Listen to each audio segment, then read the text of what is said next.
When I visited my mother-in-law's house after her passing, I found a secret room, signs of imprisonment, and notes that revealed a shocking truth about the man I married. Before I start telling this story, I ask that you write in the comments what city you're listening from. Leave your like and subscribe to the channel. That way, you help me keep growing and bring increasingly impactful stories. Continuing with the account, and so you can understand better, I'll tell you how it all began. For years, I heard my husband, Thomas Miller, repeat the same phrase with so much conviction that it became absolute truth in my head. He took care of his mother better than any institution ever could. Dorothy Miller, already an elderly mother, lived alone in that old house in Redwood Falls, Oregon. And Thomas always said she preferred it that way: privacy, tranquility, far from everything and everyone and me. I believed it. Why wouldn't I believe my own husband? He seemed so dedicated, so concerned, so perfect.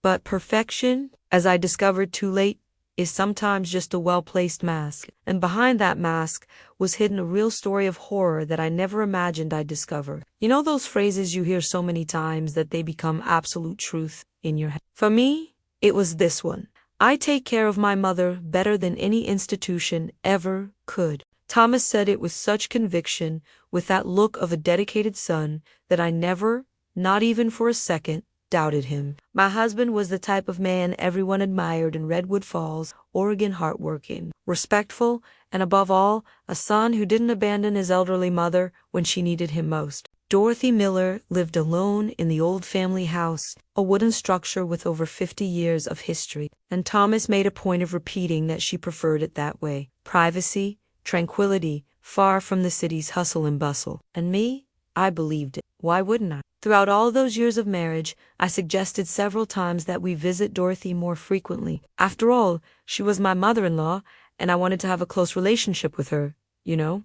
But Thomas always had an excuse ready. My mother doesn't like unexpected visits. Clear, it makes her confused and agitated. Or she needs routine. Honey, sudden changes are bad for her health. At first, I thought it was strange. What kind of mother doesn't want to see her son and daughter-in-law? But Thomas explained everything so calmly, with so much logic, that I ended up agreeing. He knew his mother better than anyone, right? Who was I to question? The few times I saw Dorothy were always quick, almost formal. We'd arrive, Thomas would talk with her for a few minutes while I stayed in the living room, and soon we'd leave. She was a quiet lady, a few words, and always seemed distant. I attributed it to age, loneliness, maybe even some sadness over losing her husband years before. My mother has always been reserved, Thomas would tell me on the way back home. She's not one to show much affection, but I know she appreciates our visits.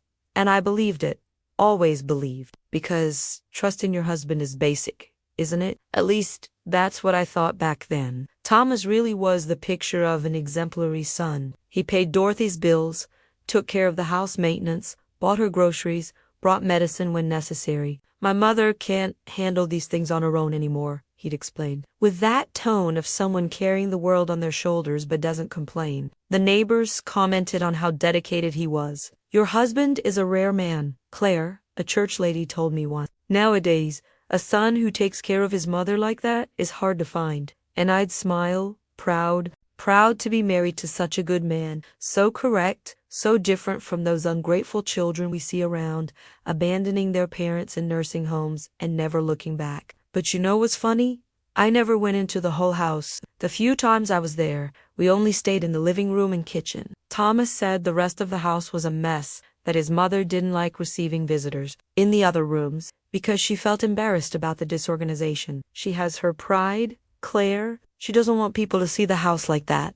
That even made sense. Dorothy was already quite elderly, and keeping a large house alone wasn't easy. So I respected it. I stayed where they told me to stay, saw what they let me see, and went back home thinking everything was fine. How naive of me, right? The truth is that Thomas built such a perfect narrative over the years that no one questioned anything. It was a real story so well told that it seemed impossible to have flaws. He was the hero.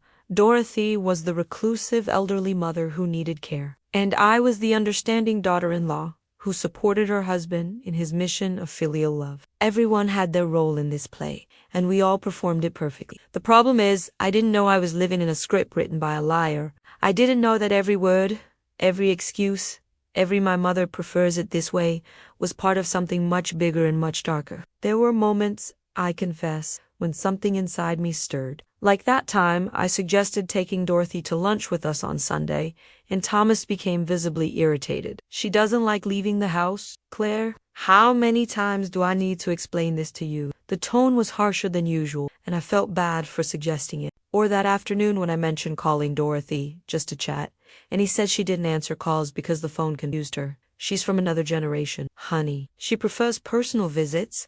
But even those visits were so rare and controlled that I barely knew my mother. These small moments stayed stored in the back of my mind, like puzzle pieces I couldn't put together. Time passed, and that routine became normal. Thomas visited his mother alone most of the time. It's faster this way. I don't need to drag you along, and I continued my life, working, taking care of our house, believing I had a solid marriage with an upstanding man. That emotional story of the dedicated son who sacrificed time and energy for his elderly mother was something I proudly told my friends. My husband is incredible, I'd say. He'd never abandoned his mother, and it was true. He never abandoned her, but not for the reasons I imagined. Then came that phone call. It was a Tuesday morning. I was making coffee when Thomas's cell phone rang. He answered, stayed silent for a few seconds, and then murmured an "I'll go. There now when he hun." Up his face was pale. "It's my mother," he said, his voice trembling for the first time in all those years. She died during the night." My heart tightened. As much as I didn't really know Dorothy, she was family. She was the mother of the man I loved. I hugged Thomas, tried to comfort him, and he just kept repeating, "I did everything I could. I took care of her the best way possible." And again, I believed. The funeral was small. As Thomas said, Dorothy would have preferred few neighbors, no distant relatives, just me, him, and some people from church. Thomas was composed, controlled, receiving condolences with dignity. She had a long and peaceful life. He'd say to each person who approached, "I did what I could to ensure that." And everyone agreed. Everyone consoled him. Everyone reinforced the image of the exemplary son he had so carefully cultivated. Nobody questioned, nobody doubted, not even me. Not yet. It was only a few days after the funeral, when Thomas said we needed to go to Dorothy's house to start sorting through the belongings before putting the property up for sale, that something started to change. "I'm going to need your help, Claire," he said, and for the first time in years, I was going to enter that house for real. I was going to see the rooms I'd never seen. I was going to know the corners that had always been hidden from me. I didn't know yet, but I was about to discover that the story I had believed for so long was a lie, and that the true story, well, that one would change everything. Because there are things we only notice when it's too late, and others we discover exactly at the right moment to make a difference. The first thing that hit me when we entered Dorothy's house, days after the funeral, was the silence. It wasn't that normal silence of an empty house, you know. It was something different,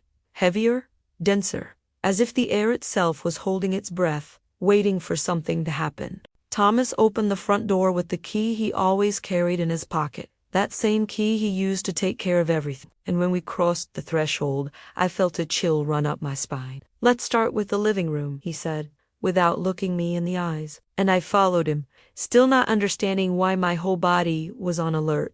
The living room was exactly as I remembered from the few times I'd been there. Old furniture, a worn sofa, heavy curtains blocking almost all natural light. But now, without Dorothy sitting in that armchair near the window, everything seemed different.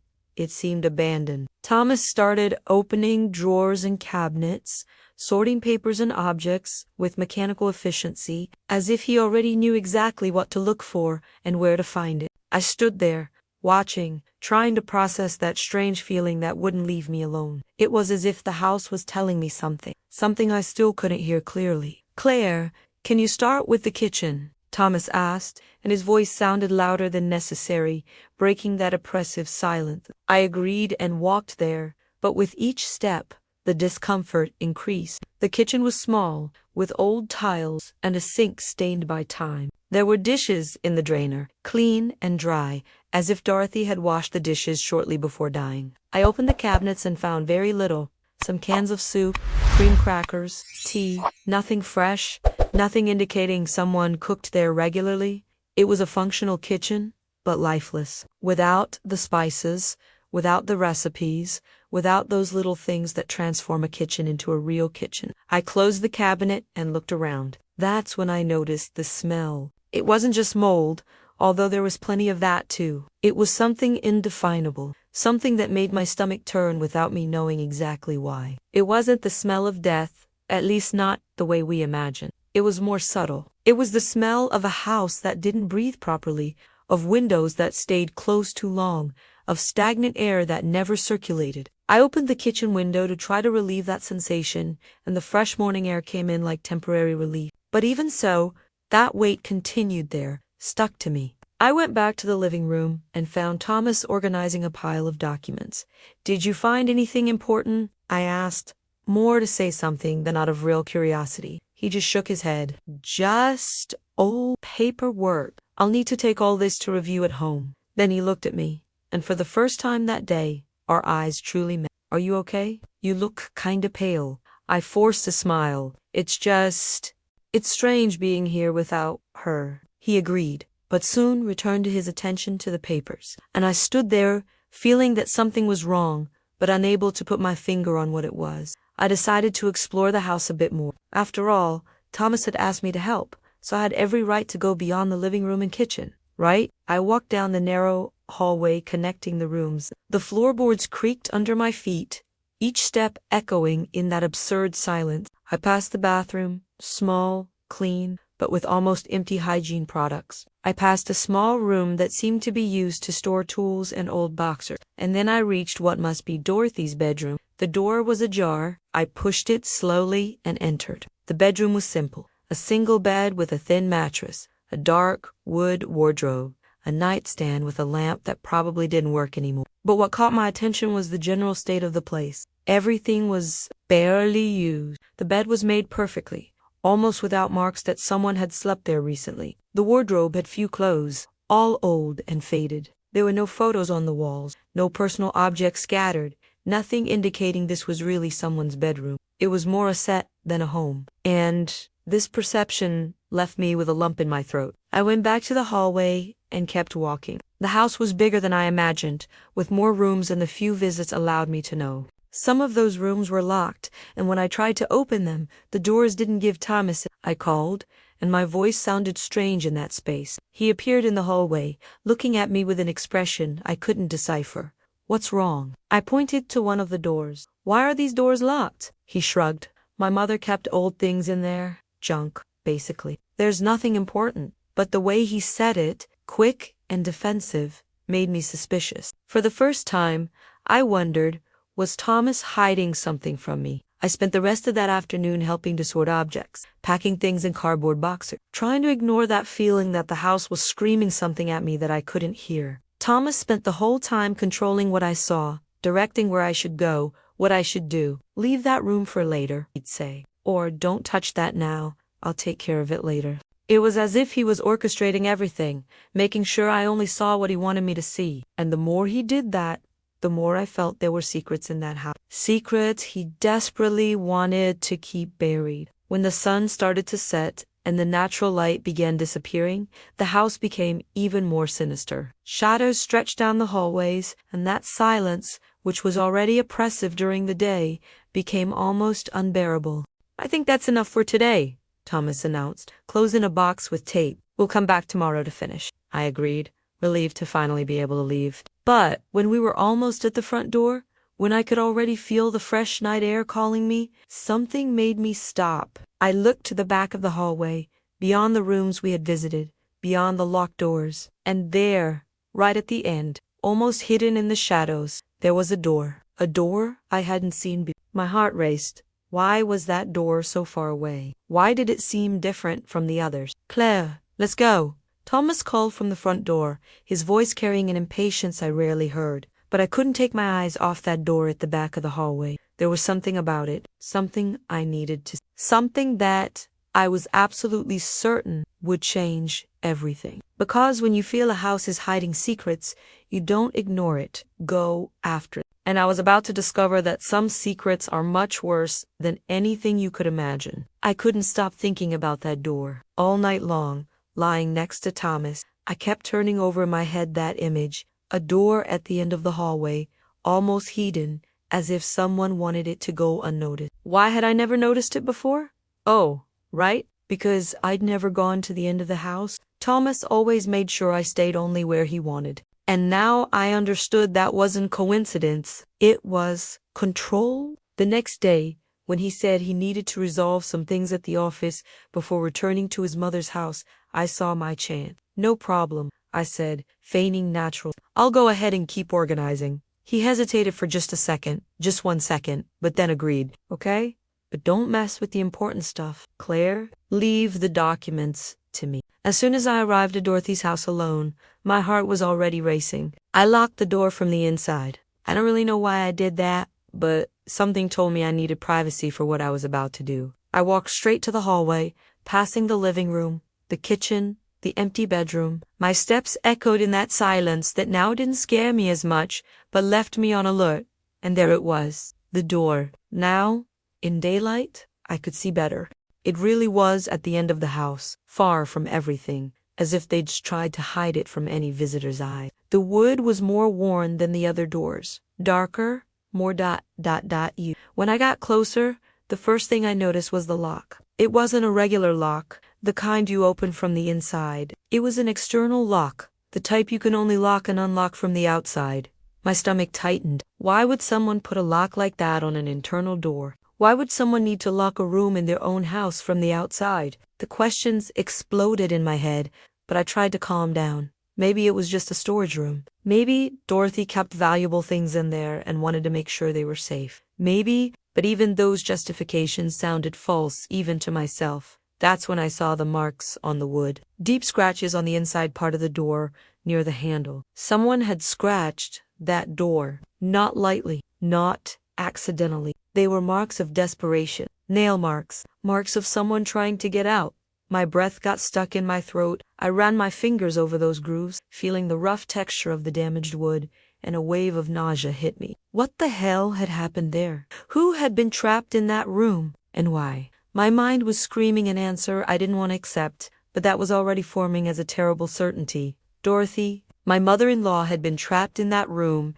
I tried to open the door, but it was locked. Of course, it was. I looked everywhere for the key. In the kitchen drawers, in Dorothy's bedroom, in the bathroom, nothing. Thomas must have hidden the key, or worse, must be carrying it with him. I went back to the door and tried to force it, pushing with my shoulder, kicking the lower part. But it was an old door, solid, the kind that was made to last. It wouldn't give easily.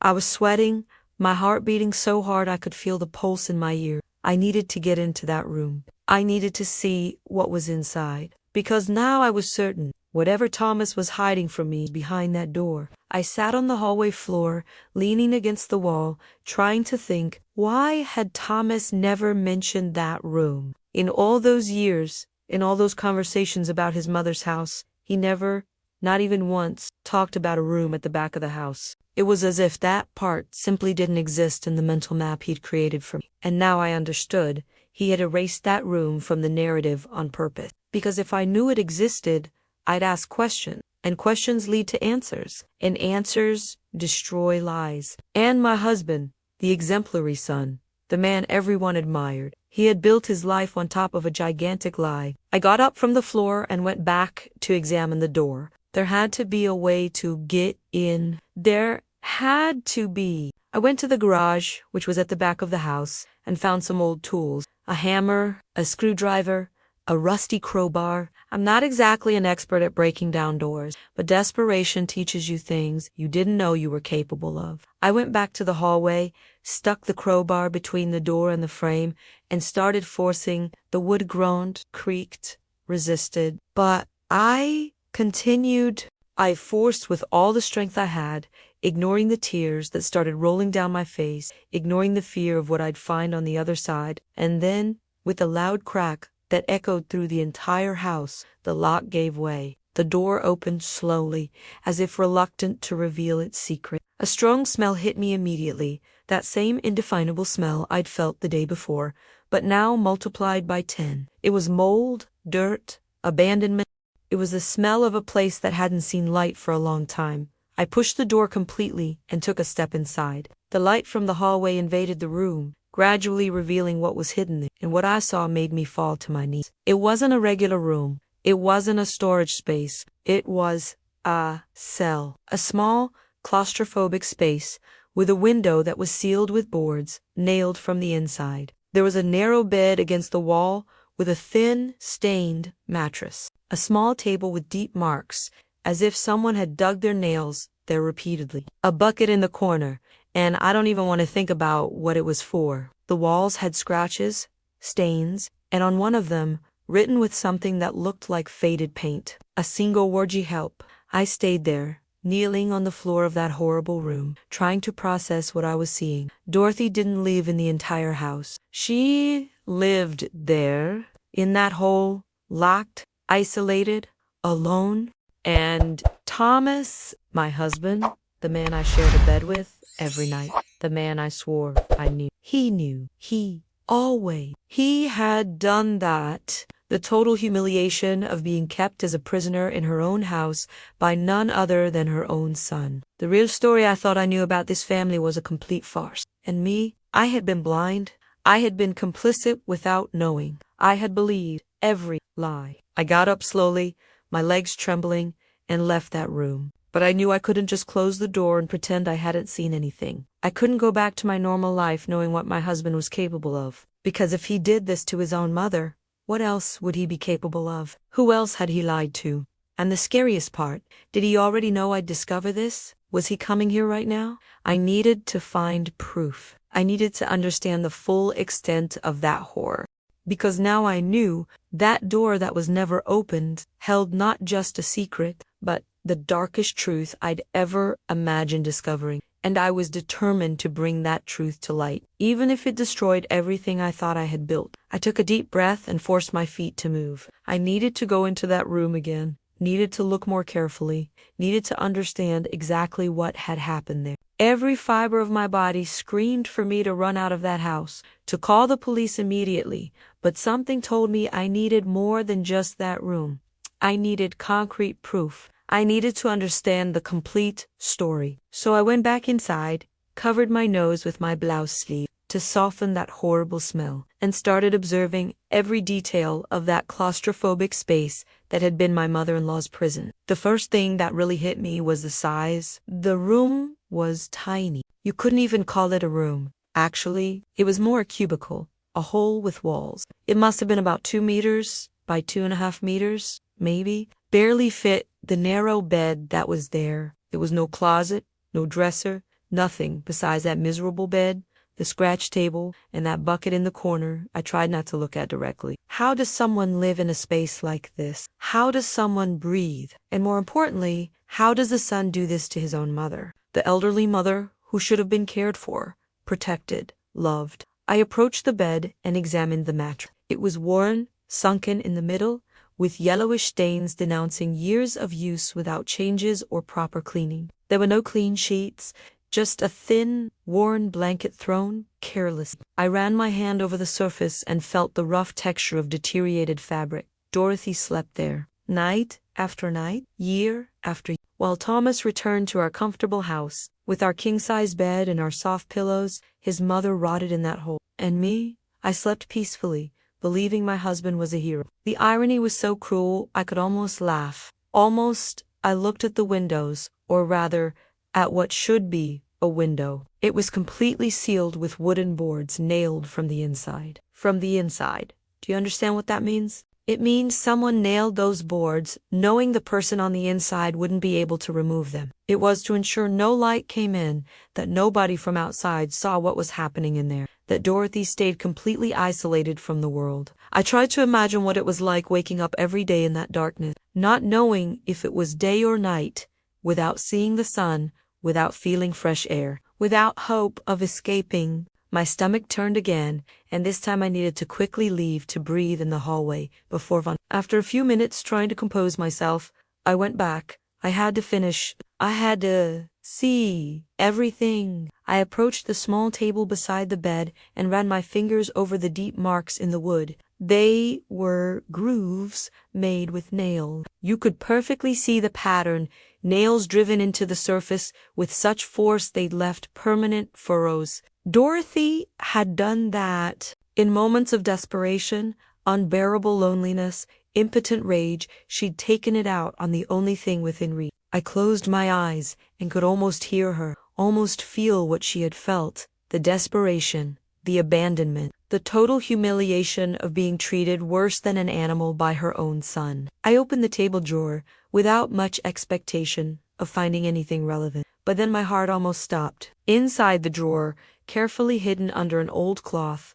was a notebook, an old notebook with a worn leather cover and pages yellowed by time. I picked it up with trembling hands, almost not believing I'd found that. I opened to the first page and saw the shaky but perfectly legible handwriting of Dorothy. "If someone finds this," said the first line, "please read. This is my truth. This is my real story." The tears started falling before I even finished reading that sentence. I flipped through the pages quickly, seeing date after date, entry after entry. Dorothy had documented everything. Every day of imprisonment, every humiliation, every moment when Thomas locked the door and left her there, alone in the darkness. She'd written about hunger because he rationed food as a form of control. She'd written about the cold because there was no adequate heating in that miserable room. She'd written about fear, the constant fear of dying in there without anyone knowing, without anyone caring. Every word was a stab to my heart. Every sentence showed me I'd lived a lie during my entire marriage. "My son locked me here for the first time 3 years ago," said one of the entries. "He said it was for my own safety, that I was getting confused and could hurt myself. But I wasn't confused. I never was. He just wanted to silence me, wanted me to stop questioning where the money was going, wanted to control everything, my house, my savings, my life, and when I threatened to seek a lawyer, he locked me here. And nobody came looking. Nobody even noticed I had disappeared. I had to hold the notebook tightly because my hands wouldn't stop shaking. Thomas had done this for money, had imprisoned his own mother out of greed. I kept reading, page after page, and each revelation was worse than the previous one. Dorothy described how Thomas forced her to sign documents without letting her read what she was signing, how he had emptied her bank accounts little by little, how he had spread around town that she was becoming senile, that she invented stories, preparing the ground in case someone finally heard her screams, which never happened. He had planned everything meticulously, had built the image of the ungrateful son that, in fact, he was but disguised as an exemplary son. And the entire town, including me, had swallowed the story without questioning. In one of the last entries, dated just 2 weeks before her death, Dorothy wrote, "I'm tired. My body can't take it anymore. I know I'm going to die here. But I write this hoping that someone, someday, will find this notebook, that someone will know the truth, that my son won't go unpunished, that other elderly mothers don't go through what I went through. If you're reading this, please don't let my voice be silenced forever. Do justice for me, for all of us." I was sobbing now, tears falling on the old pages, slightly smudging the ink. Dorothy had died knowing nobody would save her. But she had left this notebook, had fought until the end, so the truth would be revealed. I closed the notebook and pressed it against my chest. That was the proof I needed. That was Dorothy's voice, finally able to speak without being interrupted, without being disqualified, without being silenced by Thomas. I had found what she so wanted someone to find. And now I had a choice to make. I could pretend I'd never entered that room, could return the notebook to the drawer and continue my life beside a monster. Or I could do what was right, could honor Dorothy's last request, could guarantee that this emotional story of suffering and injustice finally had a just ending. And you know which choice I made, don't you? I left that room at the back holding the notebook as if it were the most precious thing in the world. Because it was Dorothy's last hope. It was the difference between truth and lies, between justice and impunity. I walked down the hallway, left the house, and sat in the car with my breathing still irregular. I looked at the clock. Thomas would arrive in less than an hour, and when he arrived, he'd find the door broken down. He'd know I'd discovered. And then then what? I was afraid of him now. Real fear. Because if he was capable of doing that to his own mother, what would he be capable of doing to me? But it didn't matter. I wasn't going to let fear paralyze me, because this wasn't just about me anymore. It was about Dorothy. It was about all the voices that are silent. It was about ensuring monsters don't win. And I was about to turn that notebook into the weapon that would tear down the mask of the man I thought I knew. The war had just begun, and I was ready to fight. I drove to a cafe a few blocks away. I needed a public place with people around where I could read that notebook calmly without the risk of Thomas suddenly appearing. I ordered a coffee I didn't even touch and sat in a corner, far from the windows, with my back to the wall, a position that gave me a view of the entire entrance. Paranoid? Maybe. But when you discover you've lived years beside someone capable of imprisoning their own mother, paranoia seems like the most sensible response. I opened the notebook again, this time intending to read everything, every word, every detail, because if I was going to do something with that, I needed to understand the complete story. I needed to truly know Dorothy through the words she left. The first entries were from 3 years ago, exactly as she'd mentioned. The handwriting was firmer at the beginning, more confident. Today, my son told me I need to sign some papers. He said it's to organize the finances. But when I asked to read before signing, he got irritated. Said I don't understand these things, that I either trust him or I don't. I ended up signing because I didn't want to fight, but something in his look made me uneasy. I could feel Dorothy's innocence there, still believing her son had good intentions, still giving the benefit of the doubt, just like I had done during my entire marriage. We always want to believe the best about the people we love, don't we? A few pages ahead, the tone changed. I discovered Thomas emptied my savings account. I confronted him today, and for the first time, I saw true anger in my son's face. He said the money was always his by right, that he deserves it after everything he's done for me. What money? What favors? I always took care of myself. I said I'm going to seek a lawyer. He laughed. Said, nobody will believe used old woman. I got scared. My heart tightened. Dorothy had tried to defend herself, had tried to seek help, but Thomas was already 10 steps ahead, had already planted the seed of doubt in everyone's mind, had already built the narrative of the problematic elderly mother. The next entry was just 2 days later. He looked. Last night, after dinner, Thomas took me to that room at the back of the house, the room that belonged to my late husband, where we kept tools and old boxers. But now there's a bed there, and a new lock on the door. He pushed me inside and said, "You're going to stay here until you learn not to threaten me." I screamed, banged on the door, tore at the wood with my nails. Nothing. He left and left me in the dark all night. Only came back in the morning with a plate of cold food and a warning. If you behave, this doesn't need to happen again. I'm terrified. From there on, the entries became more frequent and more desperate.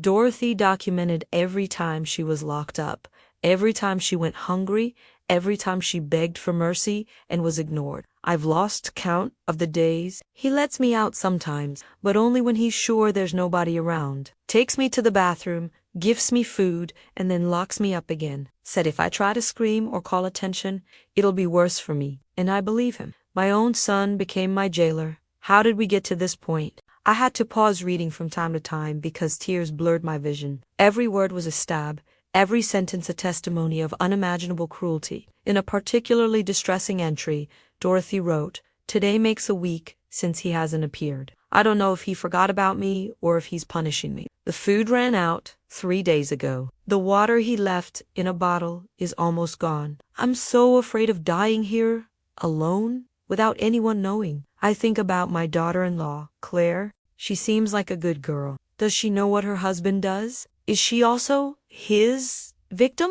I wish I could warn her. Tell her, be careful with this man. He's not who you think he is." When I read my name there, something inside me broke. Dorothy had thought about me, had worried about me even while imprisoned, even while suffering horrors. And me, I didn't even know she existed beyond those quick, controlled visits. The entries continued, each one more painful than the previous. Dorothy described how Thomas started bringing documents for her to sign regularly. He puts the papers in front of me and says, "Sign or I won't bring food for a week." And I sign, because I'm afraid of dying of hunger. I signed the house transfer to his name, I signed access to my pension. I signed everything he wanted. I'm no longer the owner of anything, not even my own life. The total humiliation Dorothy suffered wasn't just physical. It was emotional, psychological, financial. Thomas had destroyed his mother in every possible way. There were entries about the times Dorothy tried to escape.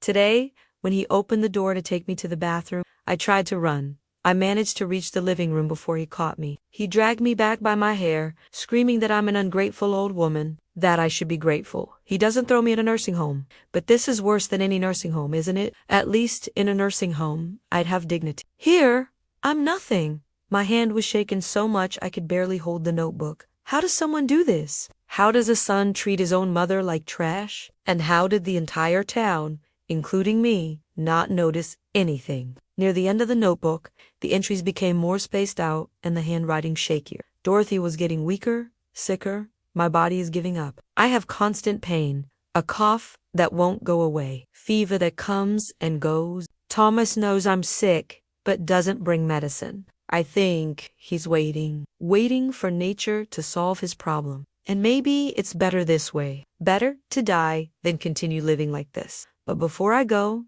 I want someone to know. I want this story to be told. I want my son to pay for what he did. That was Dorothy's final wish, and I was going to make sure it was fulfilled, even if it was the last thing.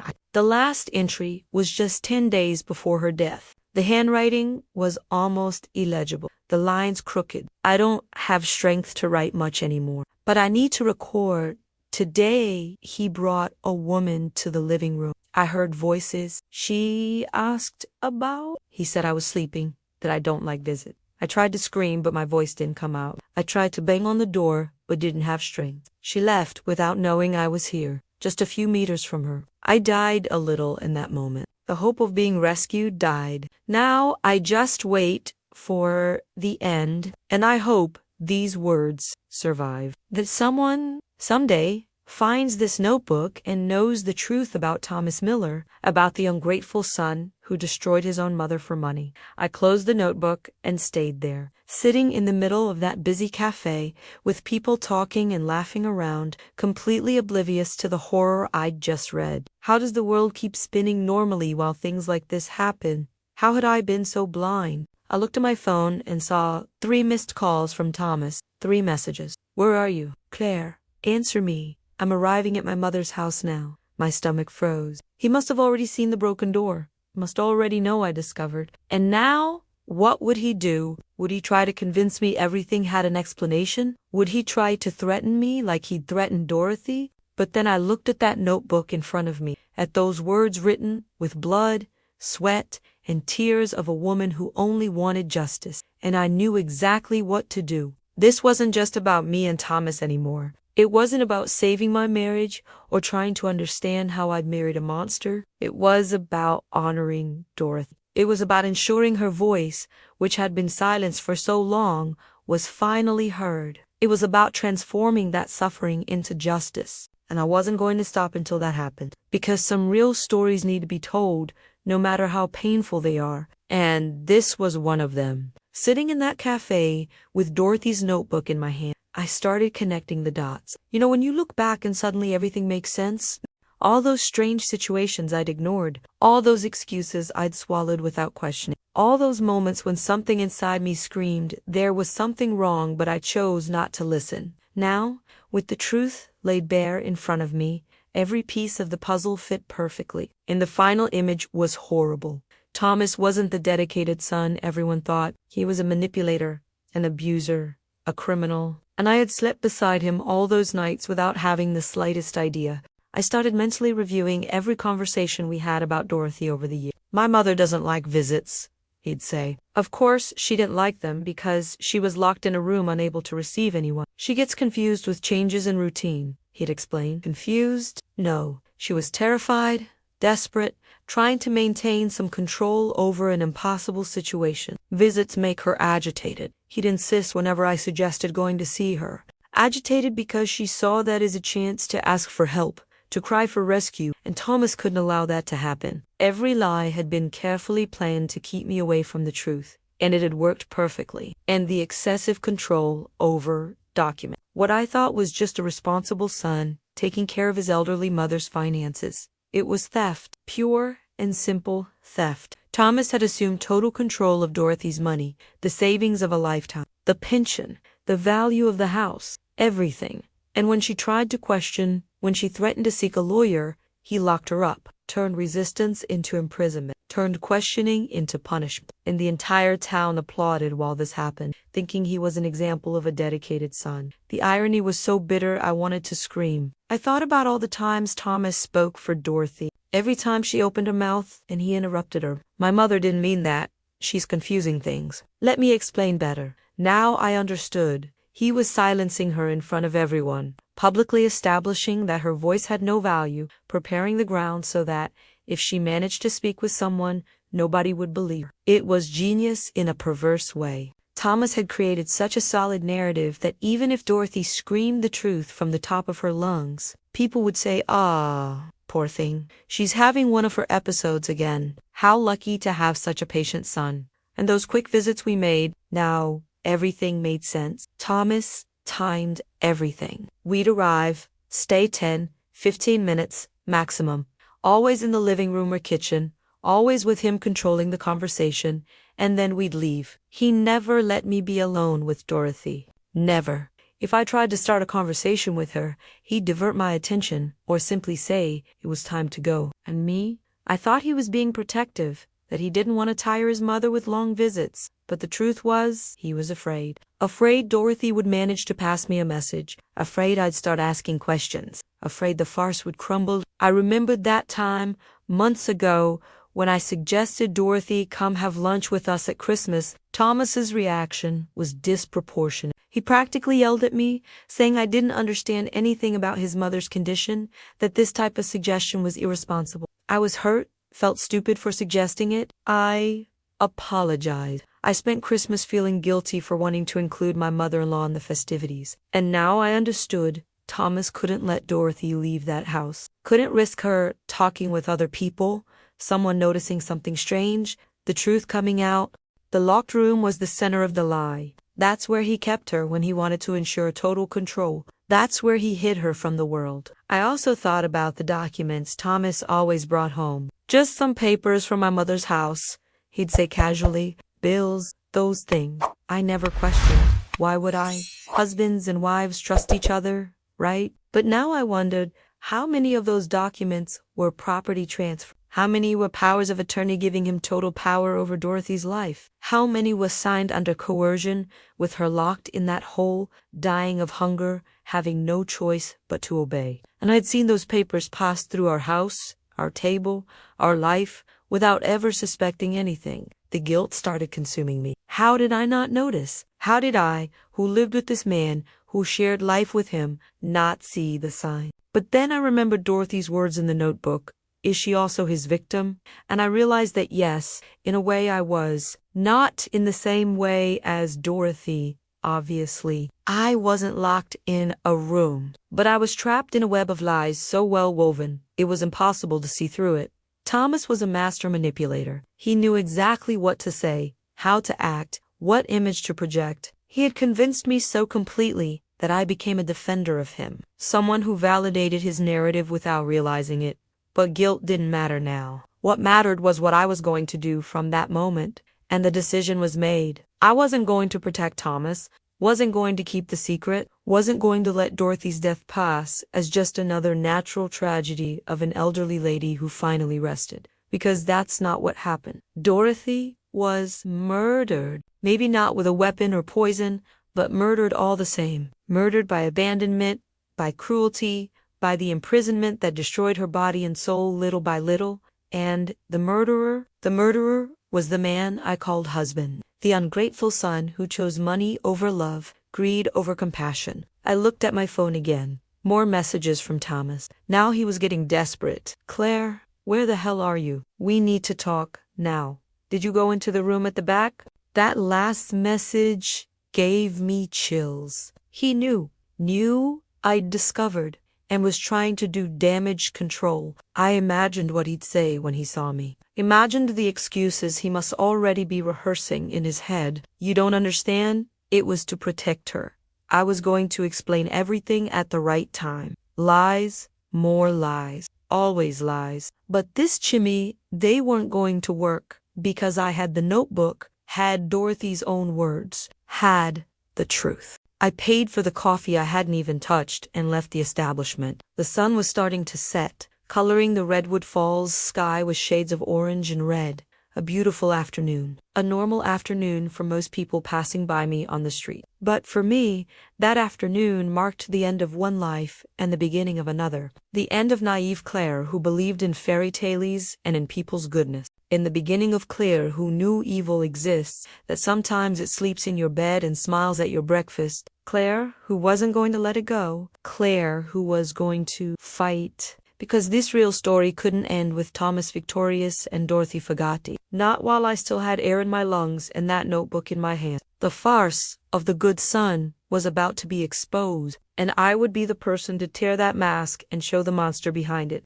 Thomas couldn't know yet, but the war had begun, and I was determined to win. I knew I'd have to go home eventually. Knew I'd have to face Thomas. But before that, I needed to make sure the notebook was safe. I drove to my best friend's house, Jennifer, and knocked on the door as if I was running from something, because in truth I was. When she opened and saw my face, she immediately pulled me inside. Claire, what happened? Your payo. I handed the notebook into her hands and said, with my voice trembling, keep this for me. Don't let anyone see it. Not Thomas. Especially Thomas. And if something happens to me, you take this straight to the police. Jennifer looked at me as if I'd gone crazy, but took the notebook and promised. That gave me some relief. At least now, the truth was protected. When I finally got home, it was almost 8 at night. Thomas's car was in the garage. He was in there, waiting. I took a deep breath before opening the door, trying to mentally prepare for what was coming. I found him sitting in the living room, in the dark, only with the lamplight partially illuminating his face. The scene was almost cinematic, but from a horror movie. He didn't get up when I entered, just slowly turned his head in my direction and asked, with a frighteningly calm voice, "Where have you been?" It wasn't a casual question from a worried husband. It was a demand. Shahji. And for the first time, I felt real fear of him. Around? I replied, trying to keep my voice firm. I needed to think. Thomas got up slowly, and every movement of his seemed calculated. Think about what? He knew, of course. But he was playing a game, wanting me to confess first, wanting to maintain control of the situation, as he always did. About Dorothy, I said, and I saw something pass through his eyes. Anger? Fear? Or just irritation that I'd dared to meddle where I shouldn't. You went into the room at the back, he stated, didn't ask. I nodded. I did, and I saw what you did to your mother. The silence that followed was deafening. Thomas kept staring at me for long seconds, and I could almost see his neurons working, calculating what would be the best approach. Then, suddenly, his face changed. The mask fell for a second, and I saw pure anger there. But, as quickly as it appeared, it vanished, replaced by that expression of dedicated and misunderstood son he used so well. Claire, he began, and the tone was pitying, almost condescending. You don't understand what was happening? My mother was difficult. She was dangerous to herself. I had to protect her. Protect her? I repeated, and the anger in my voice surprised even me. You locked her in a hole. Thomas, you kept her prisoner. That's not protection. That's torture. He took a step in my direction, and instinctively I took a step back. You don't know what you're talking about, he said, and now the tone was harder. My mother had mental problems. She invented things. If I hadn't taken drastic measures, she would have caused problems for everyone, including us. Drastic measures, that's what he called imprisoning his own elderly mother. The audacity, the lack of remorse, made me nauseous. She didn't invent anything, I said, holding tight to my purse strap, as if that could give me strength. She was perfectly lucid, and you knew that. You locked her up because she discovered you were stealing from her, because she threatened to report you. Thomas's eyes narrowed. Who told you that? He was getting nervous now, losing that rehearsed calm. Nobody needed to tell me. I lied, because I wasn't going to reveal the notebook yet. I saw that room. I saw the marks on the door. I saw what you did. And then Thomas did something that chilled me to the bone. He smiled, a cold smile, without humor. "And what exactly do you think you're going to do with that information, Claire?" The question wasn't rhetorical. It was veiled. He was testing me, wanting to know how far I was willing to go, how much control he still had over me. And in that moment, looking into the eyes of the man I'd married, I realized I didn't know him at all. That stranger in front of me, with his cruel smile and calculating eyes, wasn't the Thomas I thought I loved. Or maybe he was exactly who he'd always been, and I just had never seen it. "I'm going to do what's right," I replied, trying to sound braver than I felt. "I'm going to tell the truth about what you did." Thomas gave a short laugh, without joy. "Tell who?" "The police. They're going to believe you. A wife disturbed by her mother-in-law's recent death, seeing things that don't exist." He was using the same tactic he'd used with Dorothy: disqualify, discredit, make it seem the problem was me, not him. My mother was known as a difficult person, confused. Everyone in town knows that. I took care of her the best way possible. And you, he pointed his finger at me, "You're going to look crazy if you start spreading these stories." The total humiliation he'd imposed on his mother, he was trying to do to me. But it wasn't going to work. Not this, Chimmy. "I have proof," I said, and it was a partial bluff. I had the notebook, but it was with Jennifer, not with me. Thomas seemed genuinely surprised for a second. "What proof?" I didn't answer, just held his gaze, trying to look confident. I saw when panic started appearing in his eyes. "Did you take something from that room?" he asked, his voice rising a tone. "What did you take, Claire?" He took another step in my direction, and this time there was nowhere to back up. "It doesn't matter what I took," I replied. "What matters is the truth is going to come out. You're not going to control this narrative anymore." Thomas stopped right in front of me, so close I could feel his breath. And for the first time in all those years, I saw him completely without a mask, without the charm, without the rehearsed patience, without the performance of good son and good husband. What I saw was a man who didn't tolerate losing control, a man accustomed to manipulating everything and everyone around him. And now, realizing he was losing that control, he was panicking. "You don't know who you're messing with," he said quietly, and it didn't sound like a warning. It sounded like a threat. "I did what I had to do with my mother, and I'll do whatever's necessary to protect my reputation. Did you understand me?" My heart was racing, but I forced myself not to show fear. "I understood perfectly. I understood you're a man capable of anything when you feel threatened, including imprisoning your own mother until death." Thomas clenched his fists, and for a moment I thought he was going to hit me. But then he backed away, ran his hands through his hair, trying to regain composure. "You're not going to do anything," he said, but sounded less convinced now. "You're not going to ruin our life because of misunderstanding. You love me. We have a life together." And there was the last manipulation attempt, appeal to love, to commitment, to the idea that I owed him my silence. "I loved who I thought you were," I replied, and my voice came out firmer now. "But you're not that person. You never were. And I'm not going to stay one more day married to someone capable of doing what." I grabbed my purse and walked toward the bedroom. "I'm going to sleep in the guest room today, and tomorrow I'm going to take the necessary measures." I didn't look back, but could feel his eyes following me, burning on my back. When I closed the door and leaned against it, my legs finally failed. I slid to the floor,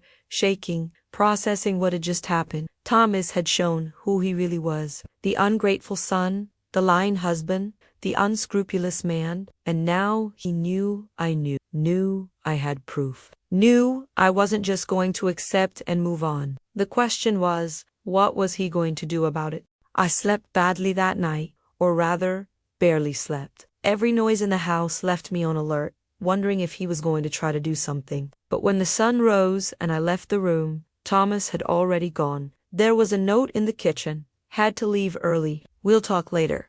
But I wasn't going to wait to talk. Because talking was what Thomas wanted. Another chance to manipulate, to control, to reverse the situation. And I wasn't going to give him that chance. It was time to report everything. It was time to make someone besides me know the truth. It was time to ensure Dorothy finally had justice, even if it meant completely destroying the life I'd built. Because some things are more important than comfort, and justice is one of them. The next morning, before Thomas even came back home, I was already at a lawyer's office. Not just any lawyer. I specifically looked for someone who had no connection with Thomas or with the people he knew in Redwood Falls. I found an office in a neighboring town, 40 minutes away. Margaret Lawson was her name, a woman around 50 years old, gray hair tied in a bun, attentive eyes that seemed to see through. When I entered her office and started telling my story, she didn't interrupt me once, just listened, taking occasional notes, letting me pour everything out the room,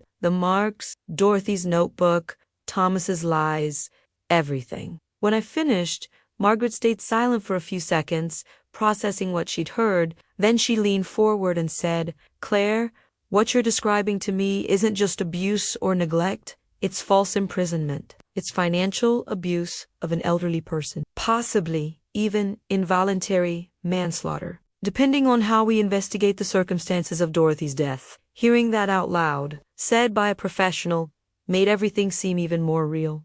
"I know," I replied, my voice trembling. "That's why I'm here. I need to do the right thing. I need to ensure he pays for what he did." Margaret agreed and immediately began outlining an action plan. "First, we need that notebook. It's our strongest proof. It's the victim's own voice documenting the abuse." I called Jennifer right there, from Margaret's office, and asked her to bring the notebook immediately. Half an hour later, Jennifer arrived, still confused about everything, but holding that precious object as if it were a bomb about to explode.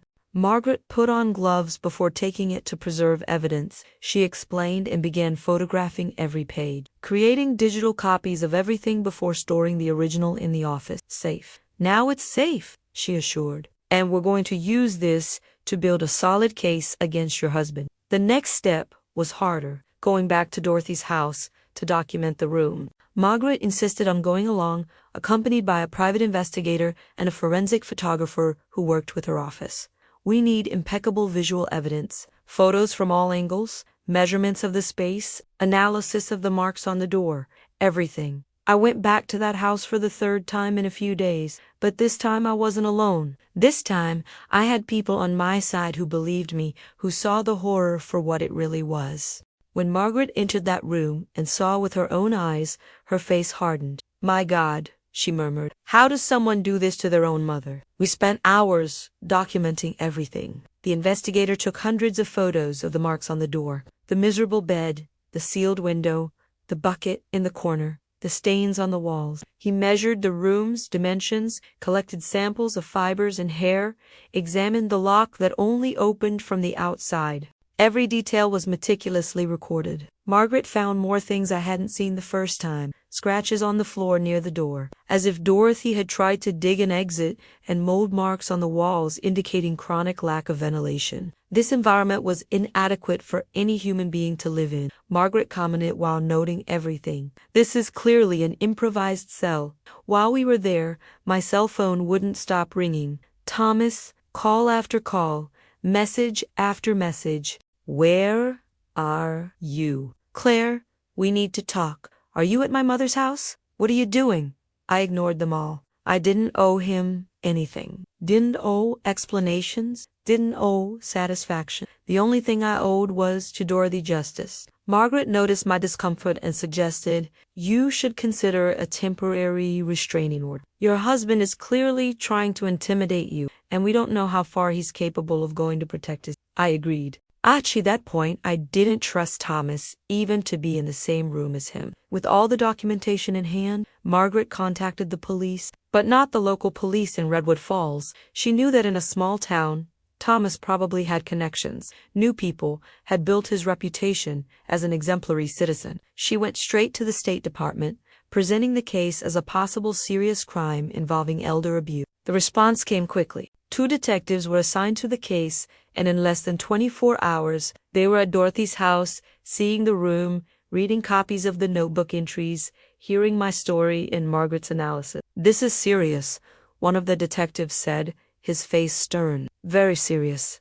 The official investigation began. Authorities visited the house repeatedly. Neighbors were interviewed, those same neighbors who had always praised Thomas, who had always talked about how dedicated he was. Now, with the right questions being asked, some strange memories started surfacing. "Now that you mention it, I always thought it was strange that we never saw Dorothy," a neighbor admitted. "Thomas said she didn't like going out, But for years, literally years, I didn't see that woman even on the porch. Another person remembered, once I heard screams coming from that house, but Thomas said it was the TV. I believed it at the time, but now, the testimonies were starting to paint a different picture. Thomas was called to give testimony. I wasn't present, but Margaret told me afterward how it went. He arrived confident, still believing he'd managed to talk his way out of it like he always did, charming, convincing, the victim of misunderstanding. But when the detectives showed the photos of the room, when they presented excerpts from Dorothy's notebook, when they confronted him with the physical evidence, his mask started cracking. He tried all the tactics: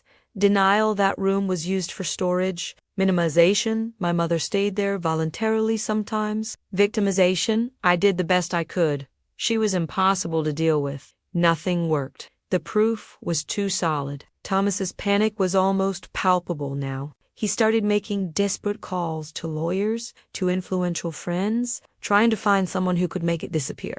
But the story had already leaked. In a small town like Redwood Falls, news like this spreads like fire. The people who had defended Thomas before now whispered in supermarket aisles, at cheap cafe tables, "Did you hear about Thomas Miller? I can't believe he did that to his own mother, and we thought he was such a good son." The reputation he'd built so carefully over the years was crumbling in a matter of days. The exemplary son was being revealed as the ungrateful son he always was. I received a call from Margaret a week after the investigation began. "Claire, the prosecution is going to proceed with charges, false imprisonment, financial abuse of an elderly person, and they're considering additional charges related to Dorothy's death." My heart raced. Does this mean he's going to be arrested? It means he's going to answer criminally for what he did. And yes, there's a possibility of preventive detention while the case proceeds. When I hung up, a wave of emotions hit me. Relief, sadness, anger, justice. All at the same time. Dorothy would finally be heard. Her real story would finally be told. And Thomas would finally pay. Thomas's arrest happened on a Tuesday morning. I wasn't there, but I heard about it on the news.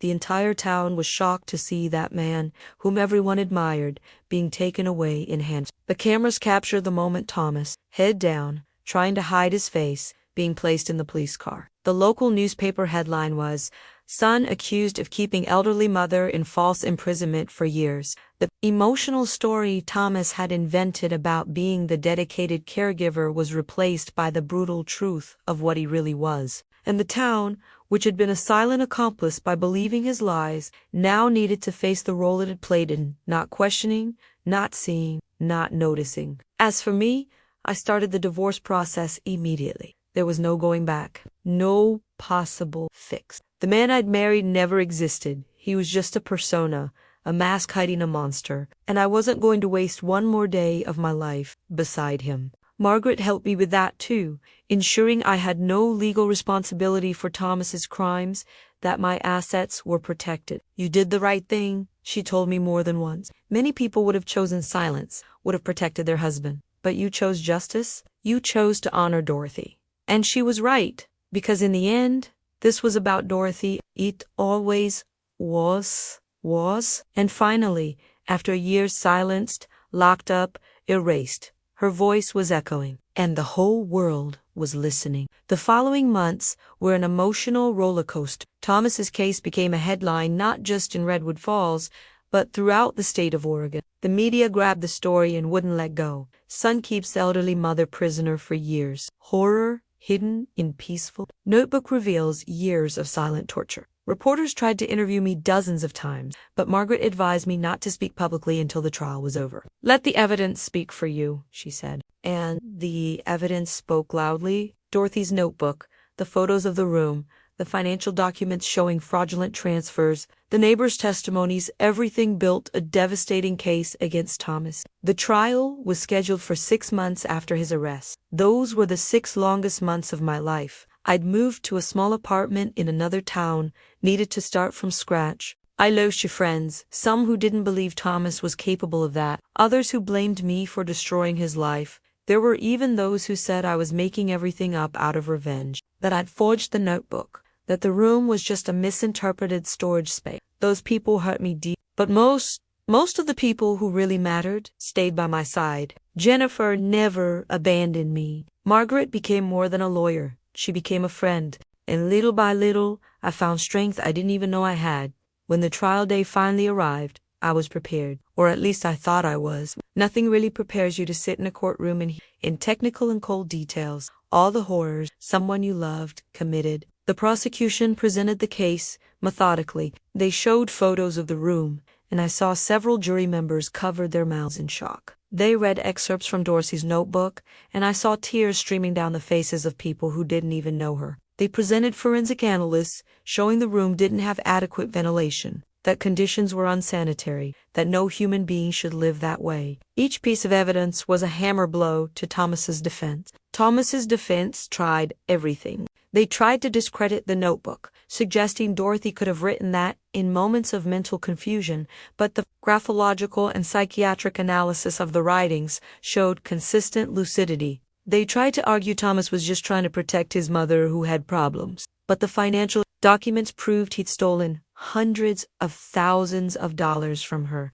They tried to humanize Thomas, bringing people to talk about how he was a good citizen, a good professional, but all of this crumbled when confronted with the photos of that horrible room and Dorothy's desperate words. The truth was inescapable. I was called to testify. Going up to that stand, with Thomas sitting just a few meters away, was one of the hardest things I've ever done. But when I started speaking, when I started telling about how I found the room, about how I read the notebook, about how I discovered I'd lived years beside a liar, I felt a strange strength invade me. It wasn't anger.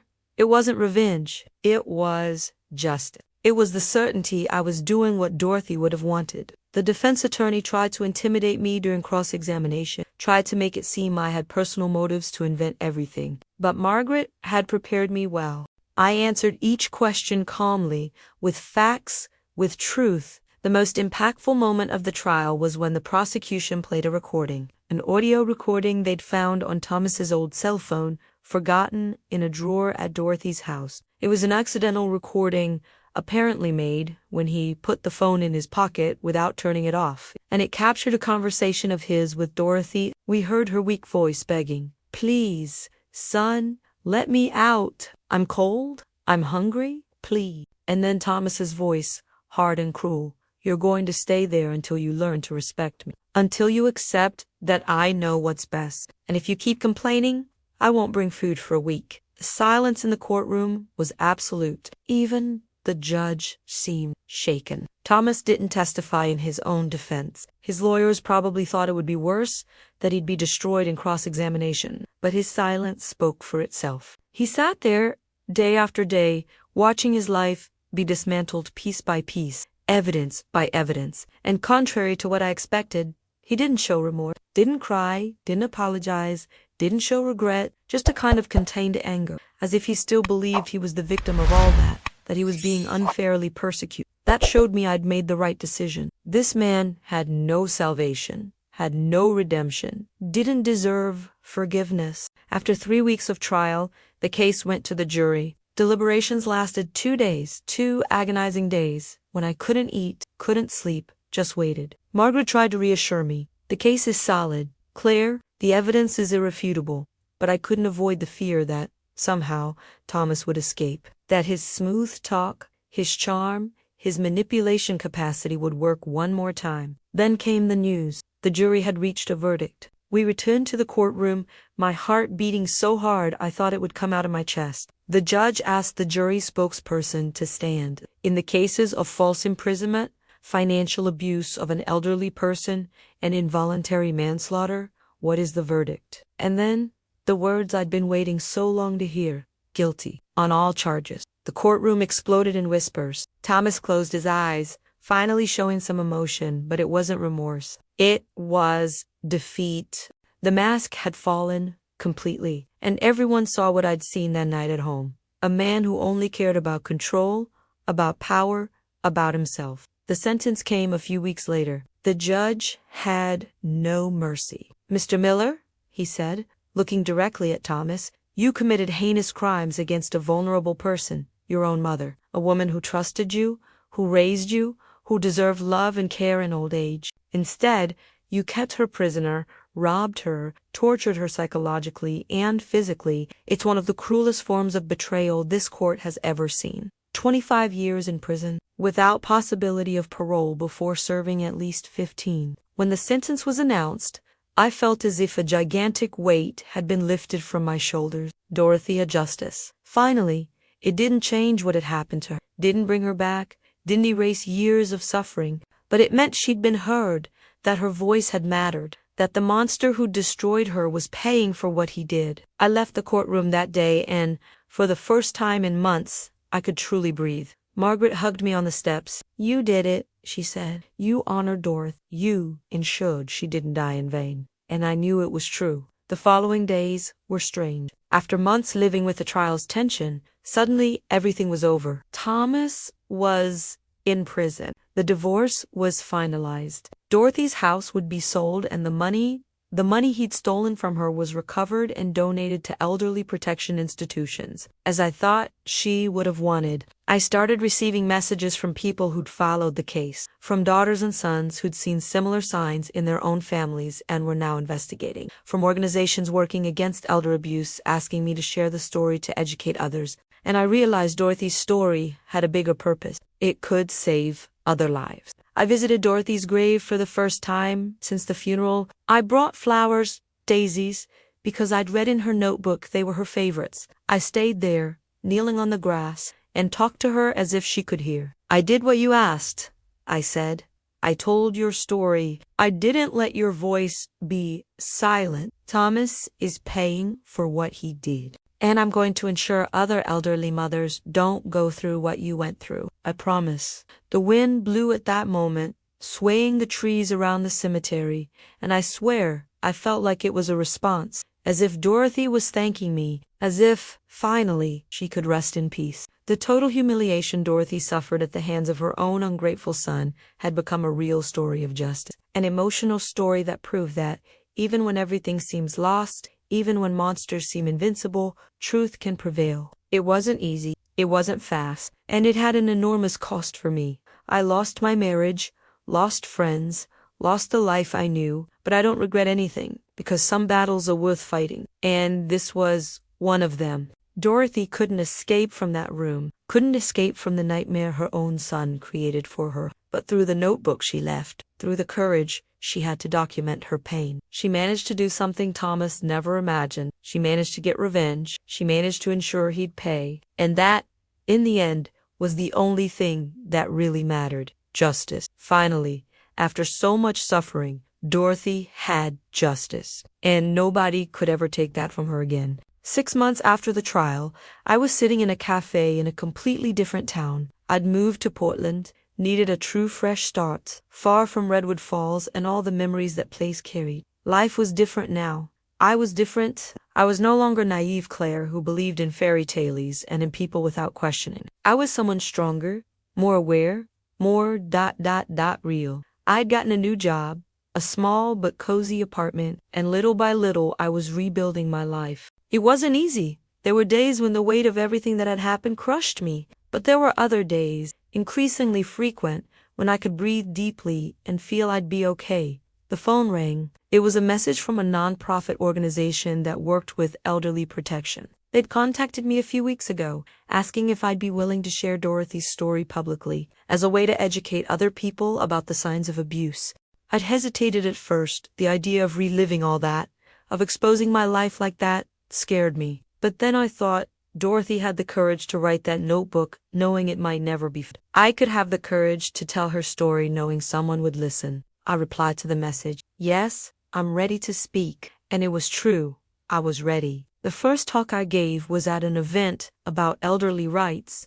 There were about 100 people in the audience: caregivers, social workers, family members of elderly people, health professionals. I went up on stage with my legs shaking, with my heart racing, holding a copy of Dorothy's notebook. The original was still stored as legal evidence. I started speaking, slowly at first, telling how I'd discovered the room, how I'd read my mother-in-law's desperate words, how I'd made the choice to seek justice. And the more I spoke, the more I realized those people were really listening. Some were crying, others were taking notes furiously, and when I finished, the entire room stood in applause. After the talk, several people came to speak with me. A woman, with tears streaming down her face, told me she had an elderly mother and that her brother controlled everything, exactly like Thomas had done. I always thought it was strange, she said, but he said he was taking care of her. After hearing your story, I'm going to investigate. I'm going to check if my mother is really okay. Another person told me they worked at a bank and that now they'd pay more attention when elderly people were forced to make suspicious transactions. A social worker thanked me for having the courage to speak, saying he'd use Dorothy's story as an example in training. I realized in that moment that Dorothy's pain, all that suffering, hadn't been in vain. It was saving other lives. I started receiving invitations to speak at other events in other cities. Dorothy's real story, and my story too, was reaching people across the country. We created a website in her honor with information about how to identify signs of elder abuse, how to report, what resources were available. We received dozens of messages per week. I saved my grandmother, thanks to your story. I reported my uncle after seeing your talk. I work at an institution, and now we have new protocols because of what happened to Dorothy. Each message reminded me why it was worth continuing to speak, continuing to share, continuing to fight, but it wasn't just about others. It was about me, too. Speaking about Dorothy, telling that emotional story repeatedly was therapeutic. It was my way of processing the trauma, of dealing with the guilt. I still carried the guilt of not having noticed earlier, of not having saved Dorothy in time. Margaret, who continued being a close friend even after the trial, always told me, "You couldn't have known, Claire. Thomas was a professional manipulator. You're not responsible for his crimes." And I knew, rationally, she was right. But the heart takes longer to accept these truths than the head. Little by little, talk after talk, story after story, I started forgiving myself. I started accepting I'd done the best I could with the information I had. One day, I received a letter in the mailbox. It had no return address, just a prison address in the upper corner. My stomach froze. It was from Thomas. I thought about throwing it away without opening it, but curiosity won. I opened with trembling hands and read. It wasn't an apology. That would have been too much of a miracle. It was a letter full of self-pity and accusations. He blamed me for destroying his life, said I'd been manipulated by people who wanted to defame him, that one day I'd realize my mistake and regret it. There wasn't a single word about Dorothy. There was no remorse, no acknowledgement of what he'd done. It was exactly what I expected. I tore the letter into small pieces and threw it in the trash. That man didn't deserve even one more second of my thought. I met someone new. I wasn't looking. Actually, I'd sworn to myself I'd stay alone for a long time, that I needed to heal before trusting someone again. But life has its own plans. Michael was a volunteer at one of the organizations I worked with, kind, patient, transparent in a way Thomas had never been. When I finally told him my whole story, I expected him to run away after all. What heavy baggage, right? But he just held my hand and said, "You're the bravest person I know." We didn't rush anything. We built trust slowly, brick by brick. And for the first time in years, I started believing that maybe, just maybe, I could have a healthy relationship. One based on truth, not on lies. Dorothy's house was sold, as I said. But before the sale, I made one last visit. I entered that house for the last time, walked through the hallways that had caused me so much terror. I went to the room at the back, that room that had changed everything. Someone had cleaned it, but the marks on the door were still there, impossible to remove completely. I stayed there for a few minutes, in silence, thinking about everything. About Dorothy, about her strength, about her courage to document everything even without knowing if anyone would find it. About Thomas, about how evil can hide behind smiles and kind words. About me, about how I'd changed, about how I'd found a strength I didn't know I had. Before leaving, I left something. A letter, a handwritten letter to Dorothy, saying everything I wish I'd said when she was alive, thanking her for her courage, apologizing for not noticing earlier, promising I'd continue honoring her memory, that I'd continue fighting so other elderly mothers wouldn't suffer this. I sealed the letter in an envelope and placed it where I'd found the notebook, in the drawer of that scratch table. To whoever buys this house, I wrote on the envelope, "Please read this and know the story of courage that happened here." Then I closed the drawer. left the room and closed that door for the last time, not with a lock that trapped someone inside, but with respect and memory. That room had been a prison, but now it was a monument, a reminder, a lesson. Today, when I look back at everything that happened, it still hurts. I won't lie and say I've completely overcome it, that I've turned the page and moved on without scars. The scars are there, some still hurt on cold days, but there's also pride. Pride in having done the right thing even when it was hard. Pride in having given voice to someone who was silenced. Pride in having transformed a horror story into a justice. Dorothy didn't have a happy ending. Her story ended in that horrible room, alone and suffering. But her voice didn't die with her. Her voice echoes in the talks I give, in the elderly people who are saved because someone recognized the signs, in the laws being proposed to better protect the vulnerable. Her voice is louder now than it ever was during her life. And me?